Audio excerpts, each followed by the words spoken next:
Hello, Daily Dosers. Chris here. Hey, I want to take you to a portion of the Bible that if you've been a Christian for a while, you're probably familiar with it. If you haven't been a Christian for a while, you're like, man, that's kind of new and that's good stuff. It goes to Joshua chapter 1. And to really understand, though, these verses, you got to see the scene. The entire nation of Israel has just held one of the world's largest memorial services for a guy named Moses. I always pictured him laying down in front with the staff in his hand and tablets in the other hand, big, long, white beard. The entire nation has come to pay their respects. This is a guy that's just led them out of slavery. This is a guy that went up before Pharaoh, the greatest leader and the most powerful man in the known world at that time, and said, "Let my people go." And when Pharaoh said no, there's all kinds of plagues that hit the land. Finally, Pharaoh says, "Get out of here." Moses goes and he splits the Red Sea. He's got a stick that when he throws it down, it turns into a snake. When he hits a rock in the wilderness, water comes out of it. He prays to God, and there's manna. There's bread on the ground every morning for breakfast. This guy is like one of the coolest leaders of all time.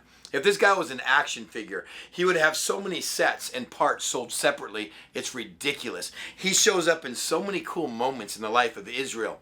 And now he's brought him to a place called the Promised Land. A land that God said, "I'm going to give to you." There's a lot of enemies in the land.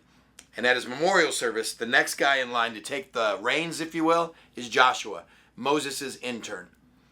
So Joshua's got to be sitting there thinking, well, what do I get? Man, Moses got all this cool stuff. Well, what's God going to give me? Joshua chapter 1, verse 5. Simply says this: "No one will be able to stand up against you all the days of your life. As I was with Moses, so also I will be with you. I will never leave you. I will never forsake you." Now here's what you get, Josh. "Be strong and courageous, because the Lord will lead these people to inherit the land I swore to their forefathers to give them. Be strong and very courageous. Be careful to obey all the law my servant Moses gave you. Do not turn from it to the right or to the left, that you may be successful wherever you go. Do not let this book of the law depart from your mouth. Meditate on it day and night, so that you may be careful to do everything written in it. Then you will be prosperous and successful. Have I not commanded you? Be strong and courageous. Do not be terrified. Do not be discouraged, for the Lord your God will be with you wherever you go."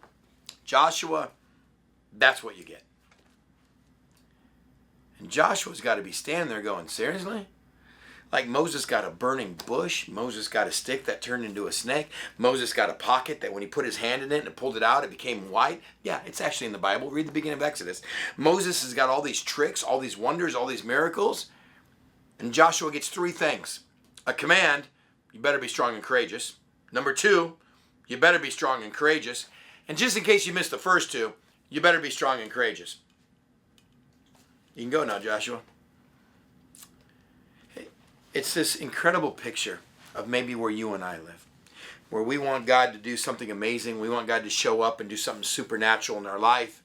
But God started this entire section off to Joshua saying this: "As I was with Moses, I will be with you. Here's how to make sure you walk with me. Be strong and courageous." In other words, Christianity, our walk with God, is going to be sometimes we feel weak, we don't feel courageous. Strength and courage are not feelings, they're choices we have to make. We choose to be strong and courageous. Don't let this book depart from your mouth. Walk in it every day and every night. Don't depart from the left or the right. You will be prosperous and successful. So go and be strong and courageous.